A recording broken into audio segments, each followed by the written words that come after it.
Programa Edson.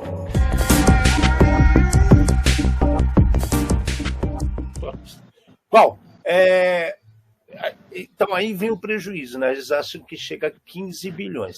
Falando em bilhões, o governo brasileiro pediu para a Meta uma indenização de 2,5 bilhões de dólares por a Meta ter feito coisas erradas com algumas regras que existem no Brasil.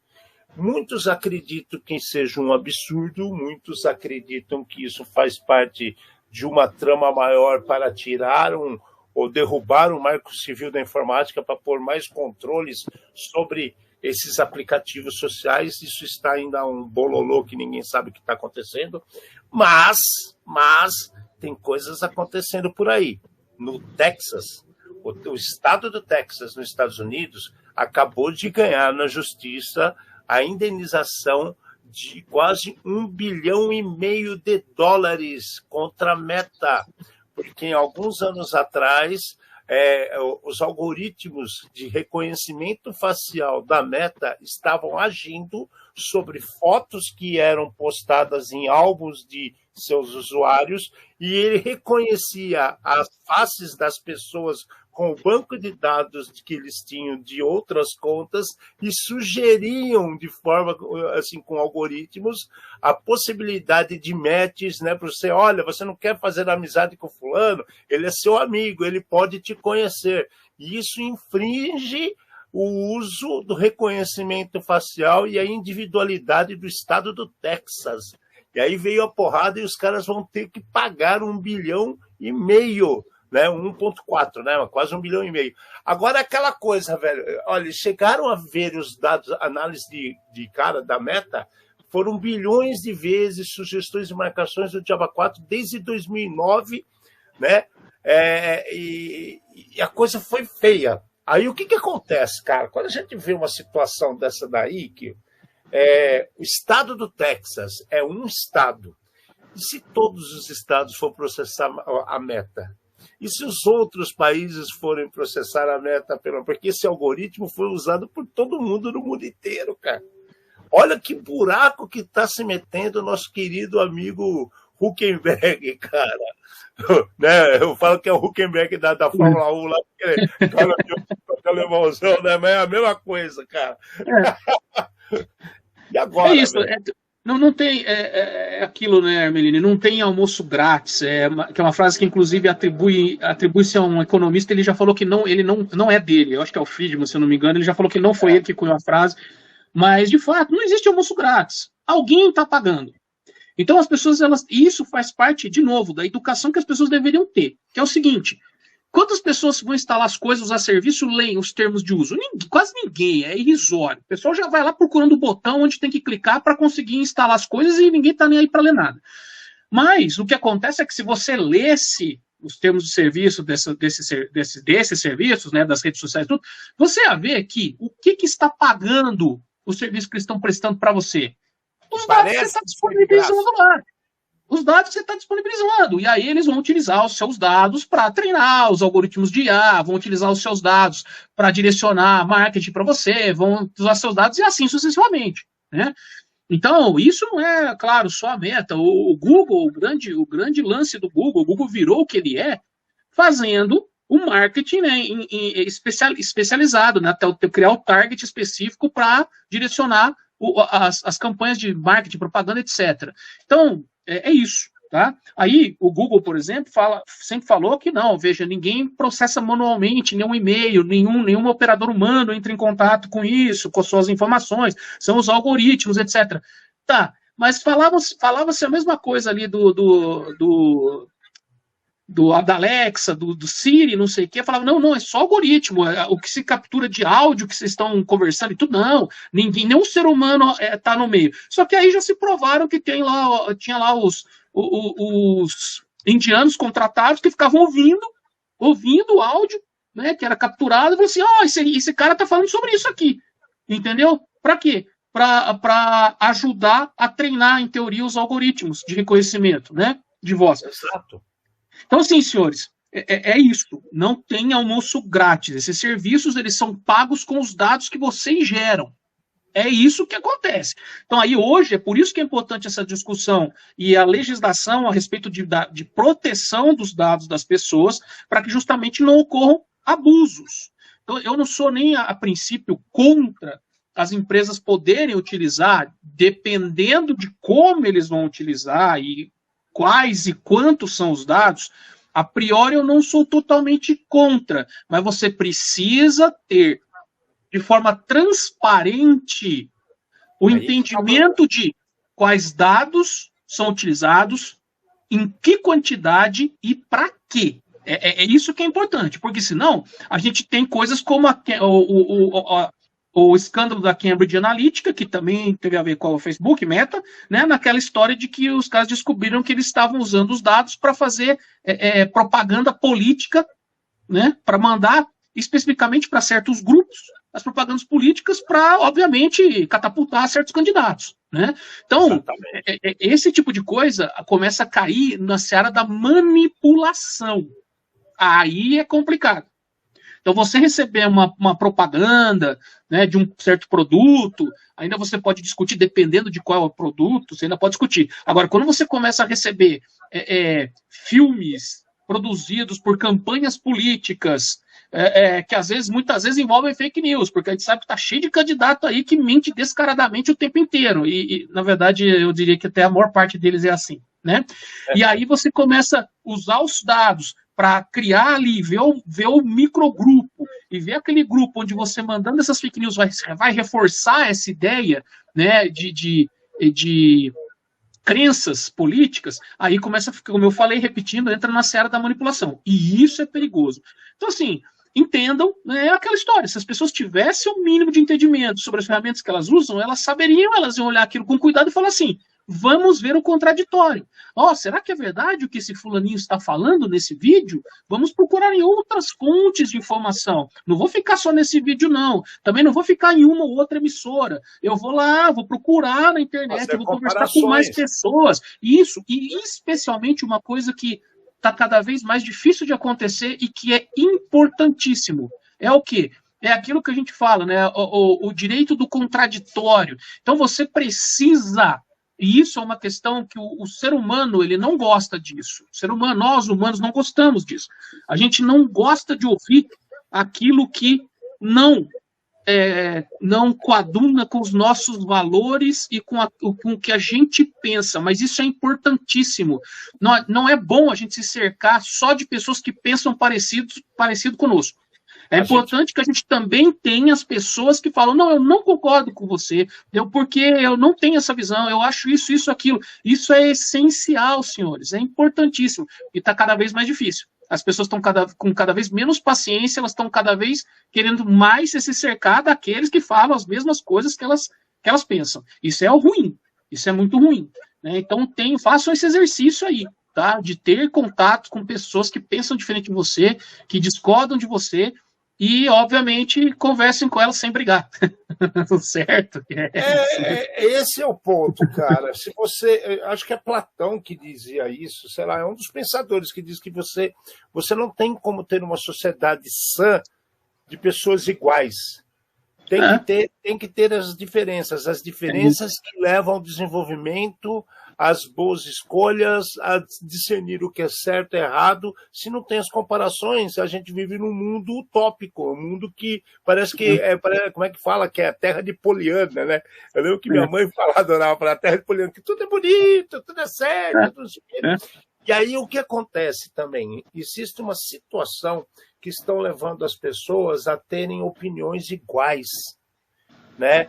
E estão incutindo na cabeça das pessoas que ela deve fazer parte de algo. E fazer parte de algo, as pessoas procuram o caminho mais fácil hoje em dia, que está só nos dedinhos, né? Só no digital, não estão lendo mais, não estão buscando informações em fontes diferentes. Então é mais fácil eu fazer parte de algo onde as pessoas falam como eu. Aí fica tudo bonito, eu falo, todo mundo fala. Aí o outro fica nessas risadas, fala, você não vai para lugar nenhum, cara. É esse que é o problema. Né? A pessoa não lê, não se informa, faz besteira, e depois, olha aí, prejuízo. Né? Sabe o que é o pior? O que mais me assusta? Beleza, o estado do Texas pegou essa grana. eu não acredito que esse dinheiro vai chegar para as pessoas que foram impactadas. Brasil, provavelmente não. O Brasil que está querendo tirar o dinheiro da Meta também por uso de quebra de sigilo, Java 4, quem garante que vai ser revertido para a população? Então, mas principalmente no Brasil, né, Melina, é importante, esse dinheiro é importante porque a gente sabe o que vai acontecer com ele. Boa parte dele vai lá para ajudar Ilhas Caimã. A Suíça não mais, é porque a Suíça já deixou de ter complacência com a bandidagem de colarinho branco, então hoje em dia virou até um problema isso, né? Porque as pessoas se escondiam o dinheiro lá, e aí a Suíça começou a abrir, né, para investigações e tudo. Mas é isso, esse dinheiro no Brasil, se tiver 2, 3 bilhões, 10 bilhões que os caras vão pegar, o governo vai pegar em multa, boa parte desse dinheiro vai acabar caindo em conta em paraíso fiscal, entendeu? De político, de parente de político, de amigo de político, é isso que vai acontecer, cara. Não é revertido para a população. A gente até ri, mas é o que acontece, cara. É isso, entendeu? É isso, é triste. Nem sabendo quando acontece, né? É triste, cara. É triste. Por exemplo, o que seria importante? Você pega um dinheiro desse, cria centros que vão estudar metodologias para educar as pessoas a respeito das tecnologias que elas estão utilizando, por exemplo, entendeu? Cria espaços para debates sobre isso. Vamos fazer esse tipo de coisa? Não vamos fazer esse tipo de coisa. Então, com isso eu não estou querendo dizer que as empresas que cometem esse tipo de crime não deveriam ser punidas, não é isso que eu estou dizendo. Não é isso. Tá? Não é isso. Mas... transparente. Só isso, gente. Tudo mais transparente. Bom, para você pensar em transparência, aqui, vamos falar então um pouco dessa pesquisa que eu comentei lá no comecinho da OpenSSF, né? Olha o que fala no relatório, isso é para fechar o programa de hoje, cara. 69% dos profissionais desenvolvedores ou criadores de informações relacionadas à segurança hoje no mercado mundial acreditam que a experiência deles, né, por executar ações vale muito mais a pena que os estudos e outras coisas. Então, para pensar. Todo mundo sabe que você precisa ter outras coisas além disso, e a experiência tem que ter no mínimo 5 anos. É por isso que quando tem cargos mais sérios, eles insistem que a pessoa tem que ter 5 anos de experiência. Porque a segurança é um âmbito complexo, não tem o que falar. A gente tenta deixar o mais simples possível para você ter o mínimo de segurança. Mas se você pensar em termos gerais, como funciona uma telefônica hoje, como a Claro faz a contenção dos acessos aos vídeos que você assiste no seu streaming, como você verifica todos os apetrechos que a Google te oferta, não são coisas simples, né? Então tem que ter outros fatos. E aí eles começaram a perceber nas pesquisas que, olha só, 58% dos caras desenvolvedores, geradores de informação, olha só, eles reclamam de falta de conscientização e treinamento. É louco isso, porque treinamento tem para todo lado, só que ninguém quer fazer, ninguém quer se educar. Por isso que eu falo que eu sou contra a palavra treinamento. Eu falo, a gente treina macaco, educa pessoas. A gente sempre falou isso, né? Então, treinamento, eles falam, não, falta de conscientização de treinamento. Pô, cara, não é só isso, né? As pessoas precisam querer se indicar. 50% são os 2 principais desafios mais comuns na implementação de práticas de desenvolvimento e software seguro. Ou seja, as empresas não implantam programas de desenvolvimento seguro. Eles contratam um desenvolvedor, bota o cara para fazer e seja o que Deus quiser, velho. Né? Se eu gostar da cara do aplicativo, eu toco o barco. Pô, isso é triste. Ameline, eu acho que é até um pouco pior do que isso que você está falando. Acho que o panorama ele é muito complicado. Vou tentar estruturar isso aí do início. Primeiro ponto que as minhas falas, elas não têm nada a ver com reserva de mercado. O que eu estou querendo dizer com isso? Existem muitas profissões que nos últimos anos tiveram brigas aí com agentes do governo. Por quê? Porque alguns agentes do governo fizeram propostas de que, olha, tem certas profissões que você não precisa ter um diploma específico para exercer. E eu concordo com isso.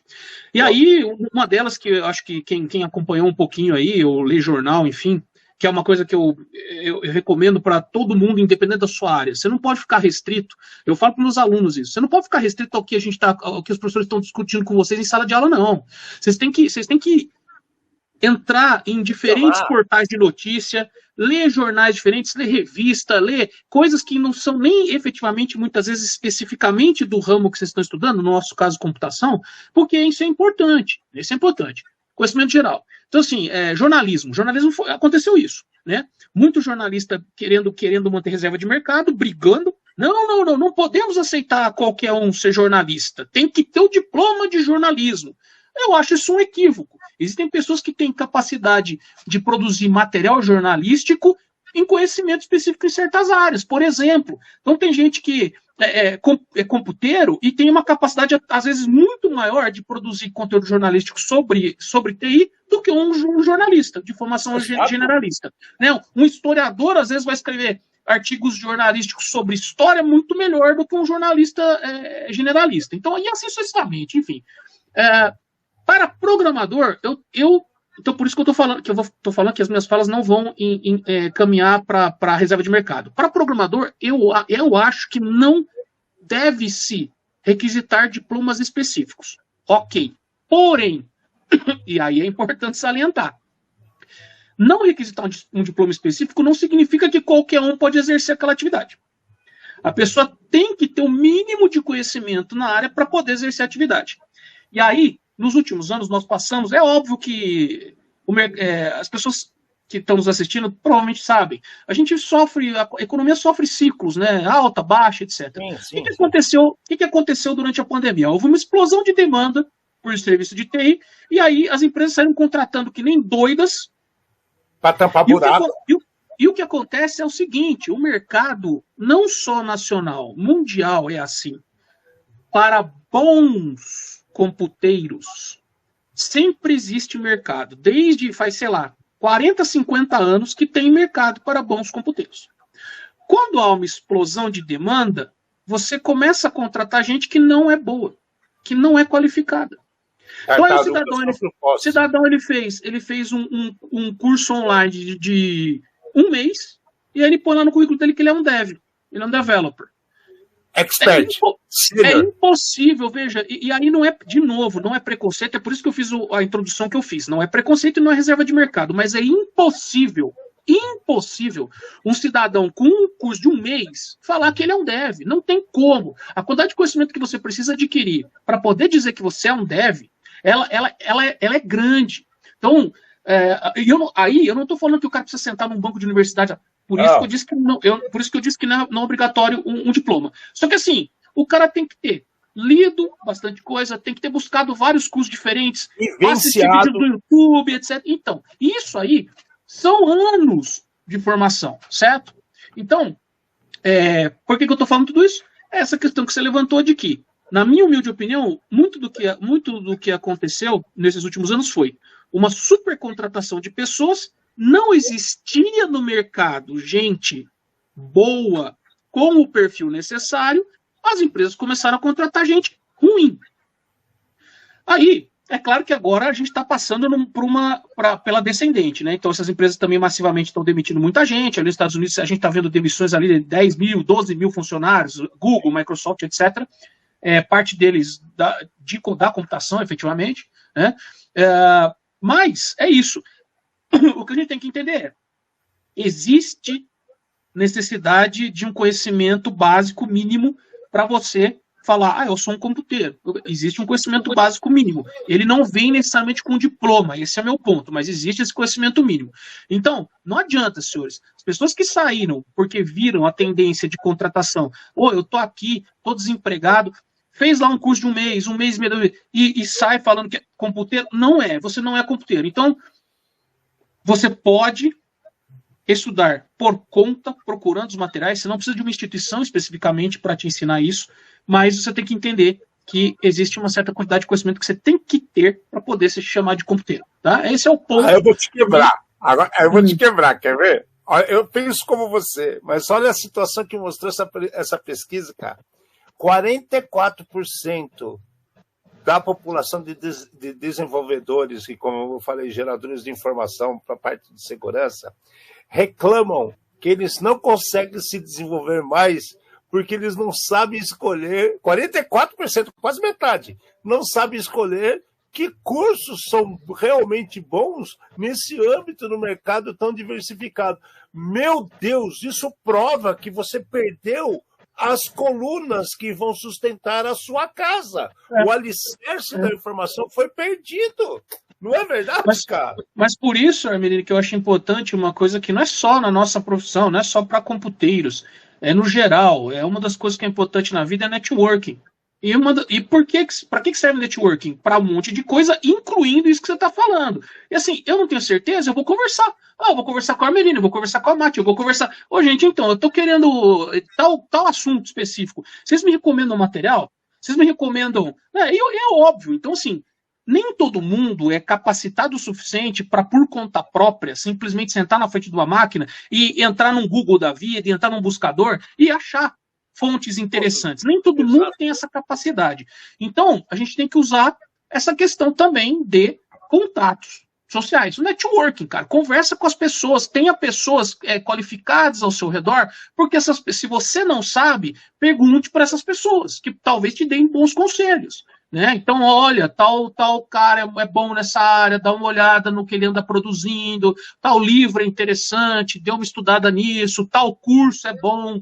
Né? Então, no fundo, eu entendo essas pessoas, porque também a gente tem um negócio hoje que parece um contrassenso à primeira vista, é que assim, e eu falo também isso para os alunos, assim, hoje em dia, para quem já nasceu inserido na internet, porque eu não, eu fui da última geração que quando eu, até lá os meus meados e eu ainda comecei a usar a internet cedo, por quê? Porque meu pai era professor universitário e ele tinha acesso, tá? E enquanto que estava entrando no Brasil, a universidade que ele trabalhava, que é a Unicamp, né, já tinha, e aí ele me deixava brincar um pouco com a conta dele, né? Então acessar lá a internet e tal. Então eu acessava na época que não era nem gráfico. Não era o browser bonitinho gráfico. Eu acessava na época BBS, aquelas coisas modo texto só, né, e tal. E, enfim, mas então, eu sou a última geração que não nasceu nesse contexto de internet. Daí pra frente, todo mundo já nasceu com isso aí. Então, meus alunos, todos que eu pego normalmente, que tem essa faixa etária aí dos seus 20 anos, né, 18, 20, todos eles já nasceram nesse contexto, basicamente. E o que acontece? A quantidade de informação disponível hoje é absurda, é massiva. Entendeu? E se você não tem o azar de morar no interiorzão, que naquela cidadezinha minúscula, que talvez a internet seja uma porcaria, se você mora em centros urbanos de tamanho de razoável para grande, a chance de você ter acesso a uma internet de qualidade é muito grande hoje em dia, no Brasil. Então, o que acontece? Massivamente, né, hoje em dia você senta na frente do computador e se você souber operar as ferramentas, se você souber operar os buscadores, se você souber onde procurar, se você souber que tipo de material você tem que procurar, você consegue acessar uma base de conhecimento humano que nunca antes a gente teve esse nível de acesso. Legal. E qual a parte do contrassenso? A parte do contrassenso é que me parece que a maioria das pessoas hoje tá saindo com cada vez menos conhecimento da escola. Porque eles não leem, eles não se comunicam. Eles não se comunicam, eles só veem os tópicos, acham que é expert. Então eu acho que isso vem para bem e para mal. Se você pega a estrutura, tem vários estudos já que foram feitos, inclusive com não só estudo, vamos dizer, da área de pedagogia, sociologia, mas também esses caras trabalhando junto com pessoas da medicina, que já provaram que o tipo de informação que vem em hipertexto, ela dificulta o aprofundamento. Tá? Esse negócio de ser, tem link aqui, vai para lá, vai para cá. Então, antigamente, os livros tinham uma linearidade que fazia com que você gastasse mais tempo pensando sobre o assunto que o livro cobria. A coisa do hipertexto, ela, obviamente, ela não é só desvantajosa, ela tem a sua vantagem de ter aquela estrutura, mas ela tem essa desvantagem de que ela fomenta o quê? Um conhecimento mais superficial. E aí, somando isso ao fato de que, lamentavelmente, aqui no Brasil, nós temos uma escola que, em sua grande maioria, é uma porcaria, É uma porcaria enorme, gigante. Então, nós temos um contingente de pessoas massivas saindo ali de ensino fundamental e médio, sem conhecimento mínimo. E isso não sou eu que estou falando, porque alguém podia aparecer e falar assim, o Kiel deve ser contrário a esses governos que estão aí, então ele está falando mal das estruturas governamentais. Não, senhores, peguem pesquisas sérias de avaliação do nível dos alunos. O nível brasileiro é tenebroso, é lamentável. Você pega o que eu estou falando, que eu falei no começo, não era brincadeira e não é, de novo, uma crítica vazia. A quantidade de pessoas semi-alfabetizadas ou analfabetos funcionais que nós temos no Brasil, que é aquele cara que ele até consegue ler a palavra, mas ele não entende o que ele está lendo. É gigante, é gigante. Então, essas pessoas não há como querer que elas se aprofundem em qualquer que seja o conhecimento básico, se elas têm esse nível de dificuldade. Então, assim, ela pode até eventualmente na vida dela conseguir adquirir um conhecimento de trabalhos manuais, por exemplo, ou coisa assim, pode. Mas sendo um semi-analfabeto, não há, essa pessoa não tem como ela ser um jornalista, não tem como ela ser um computeiro, não tem como ela se desenvolver nesses caminhos. Então, meu ponto volta, de novo, que é aquilo que eu falo da educação. Eu dou aula, a coisa que eu mais gosto de fazer na minha vida é dar aula. E esse já é um problema da universidade brasileira, porque muitos ditos professores universitários no Brasil, eles não gostam de dar aula. Eles entram na universidade porque eles querem fazer pesquisa. E cargo de pesquisador puro no Brasil são pouquíssimos. Então aí o cidadão vai lá, faz a pós-graduação e acaba entrando numa universidade porque é o sustento dele. Ele odeia dar aula. Ele não queria dar aula. Tá? Eu acho isso péssimo. Porque, para mim, na minha cabeça, o papel primordial de um professor universitário, como o próprio nome diz, é ser professor, é dar aula, é ensinar os alunos. Né? Então, a gente precisa de mais educação no nosso país. E a gente, majoritariamente, temos problemas, claro, em todas as áreas, mas aqui no Brasil a gente tem também se você pegar em termos orçamentários, você vai ver que existe uma inversão, entre aspas, que é assim, o custo estratosférico de um aluno de universidade brasileiro, na universidade pública, e aí, o quanto você aplica no seu aluno ali de ensino fundamental e médio, você vê o disparate, você vê a diferença massiva. E aí, o que acontece? A gente tem repito, um monte de gente se formando com papel na mão, que não vale porcaria nenhuma. O cara sai do ensino fundamental, ele não sabe ler um texto básico de jornal, ele não consegue ler um parágrafo e te dizer o que ele leu. O cara sai do ensino médio, ele não sabe construir um gráfico, um gráfico, né, de barra, ou então um pie chart. O cara não sabe, ele não entende, ele não sabe como é que, da onde saiu aquilo ali, entendeu? Aquele alienígena, sabe? Essa é a prova, e esse tipo de coisa, senhores, vai garantir que nós tenhamos uma série de problemas no nosso país, tá? Então, aqui no Brasil, por mais que o mercado esteja hoje numa descendente de computeiro, sempre tem vaga para computeiro bom. Sempre tem. É só estudar, procurar as pessoas certas. Por isso que a gente fala, participem desses fóruns, tem muito fórum de graça. Alguns têm preço que são em conta para participar, porque você fecha esse ciclo. A gente falou de como a gente pode ter tantas coisas a serem aprendidas e fazer o networking, encontrar pessoas inteligentes que não são luxúria, não. Eles fazem questão de querer explicar. Inclusive, o Laios, que é do Exército Brasileiro, Laios Barbosa, ele fez uma apresentação tão bacana sobre os ataques que ocorreram sobre o Barracuda, que ele se dispôs a fazer uma apresentação aqui no programa para todas as pessoas. Muito legal. Ainda esse mês. Então, conhecimento, educação, essa é a chave. A gente sabe Melino, o que a gente está fazendo aqui hoje? O que a gente está fazendo aqui hoje? Educação, conhecimento. Você espera ficar rico com esse programa? Acho que não, certo? O que eu tô fazendo aqui? O que eu ganho com isso? Eu ganho, obviamente, um bate-papo com você, claro, com certeza absoluta, e eu ganho porque eu falo, eu faço coisas que eu acredito, né? Fora do...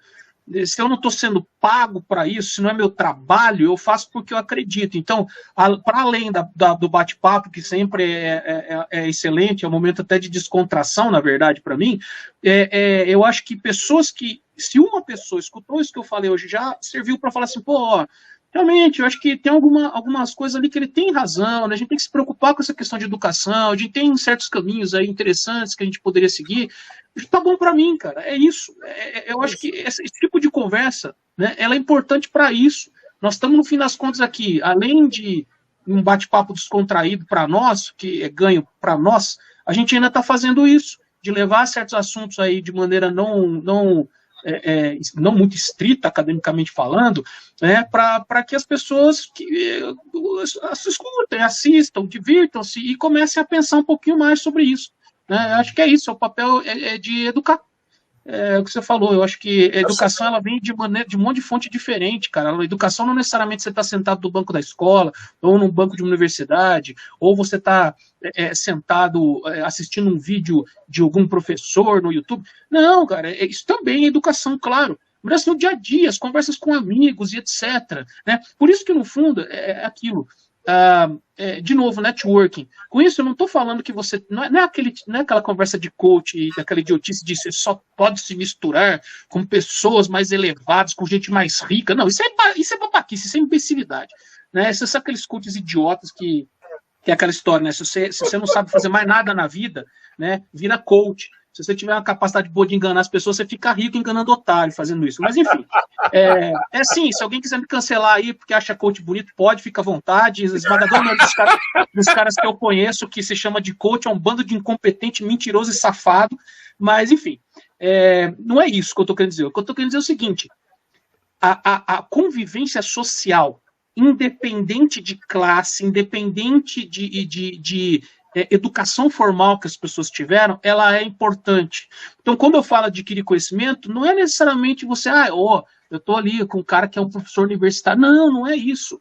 Às vezes, dependendo do conhecimento que você quer, e aí que entra aquela questão também, de você direcionar o seu ouvido, a sua pesquisa, para conseguir aprender o que você precisa.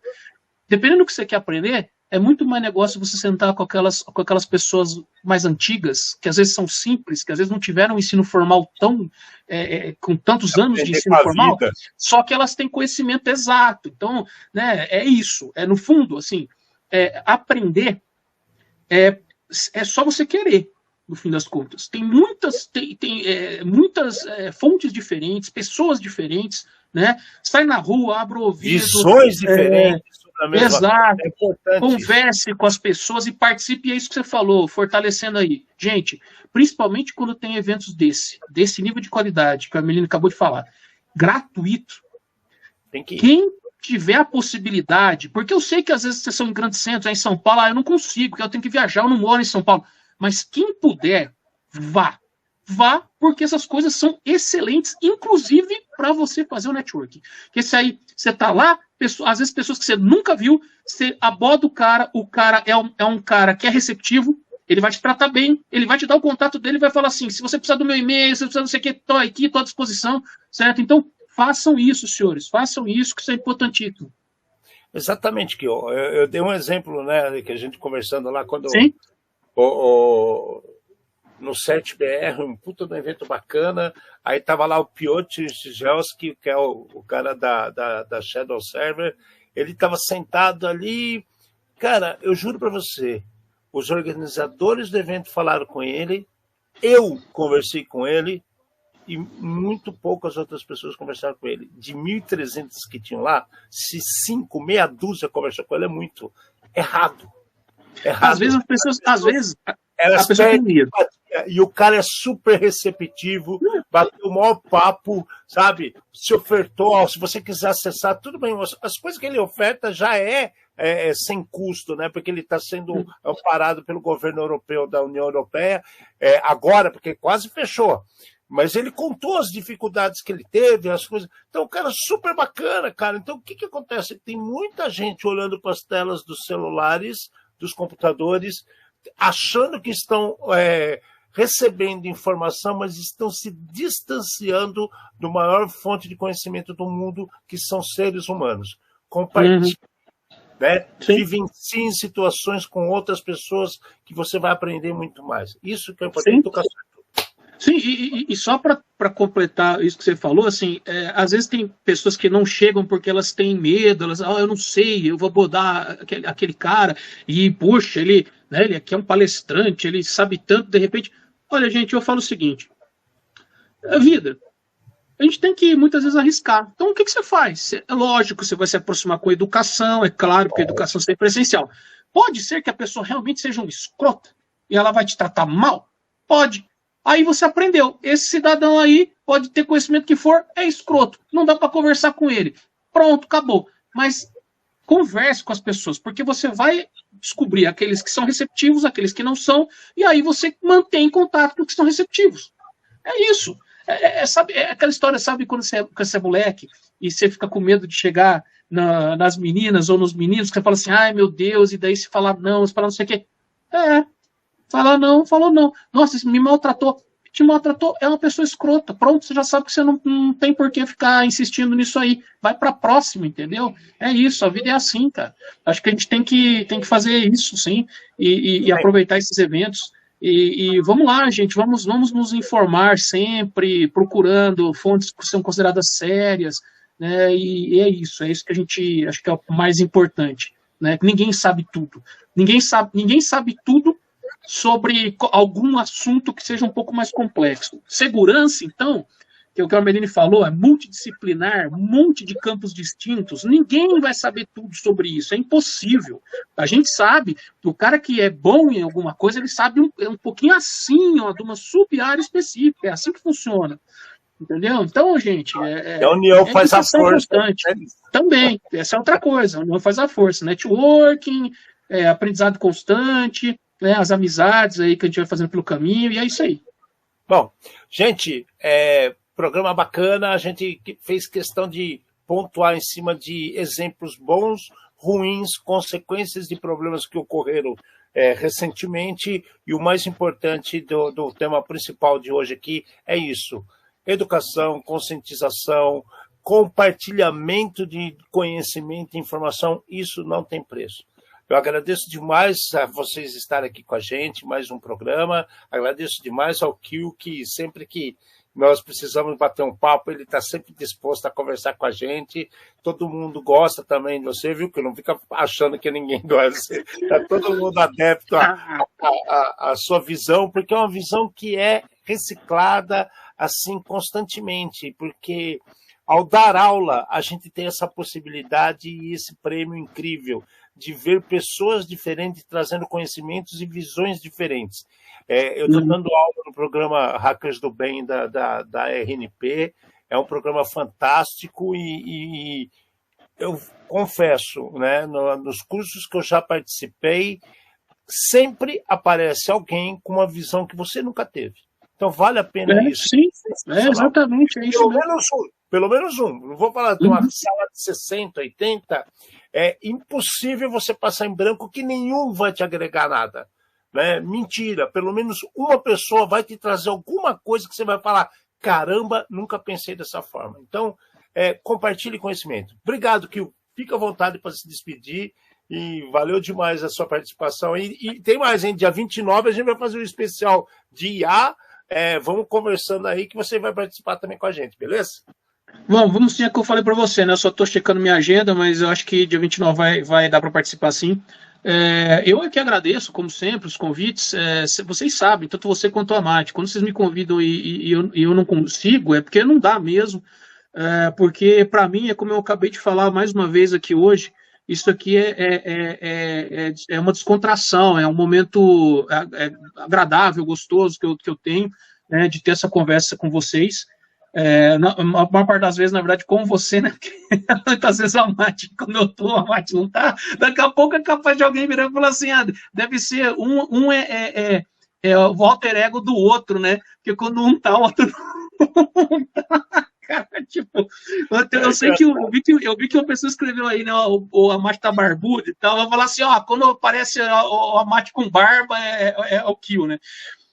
Mas, enfim, é isso.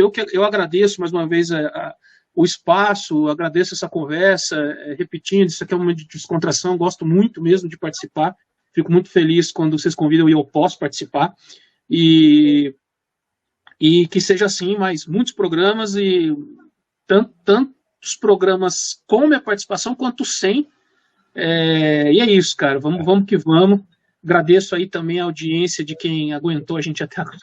Obrigado nessas nossas conversas aí descontraídas. Depois vai ter, fica o podcast, fica o programa no ar, o pessoal vai sempre vendo e Sim, só tem, claro. Só tem mas eu também, Hermeline, assim, para mim pouco importa no sentido em que, claro, quanto mais pessoas assistirem e curtirem e extraírem alguma coisa de interessante daqui, melhor, lógico, né? Mas assim, eu não me importo com questão numérica, não. Isso aqui, primeiro lugar é o que eu falei, é um bate-papo descontraído, é uma questão que é bom, eu gosto de participar disso, né? E o segundo ponto é isso, cara, a gente bater nesse martelo que é da educação, e uma pessoa que estiver aqui escutando e falar, verdade e tal, pronto, para mim já é o que interessa. Eu falo para os alunos também, se eu estiver numa classe, não importa quantos alunos tenham, não importa como é que tá, se tem prestando atenção, para mim é o suficiente. Tem uma pessoa prestando atenção, ela merece todo o meu esforço. Então, mais uma vez, muito obrigado pelo convite, como sempre, foi um prazer, foi muito divertido, como sempre, e estamos aí, precisando, né, de qualquer coisa, se a gente puder ajudar, estamos à disposição. Muito obrigado, senhores, valeu. Valeu, gente, até semana que vem, valeu demais, mais um programa cheio de coisas bacanas para vocês verem, e totalmente hoje, como a gente fez com o coração mesmo, dedicado à educação e compartilhamento de conhecimento, porque ocorreram muitas coisas que estão tendo suas consequências, né? Tudo que a gente faz tem uma consequência em alguém ou em alguma coisa. E a educação, a base dela é isso, né? Vocês nunca mais vão esquecer uma coisa ou outra que a gente fala, que eu tenho certeza. Não precisa decorar tudo, mas alguma coisa ou outra sempre leva, e isso que é o bonito, isso que vale. Então, vamos em frente. E até semana que vem. Obrigado, gente. Tchau, tchau. Valeu. Tchau, tchau.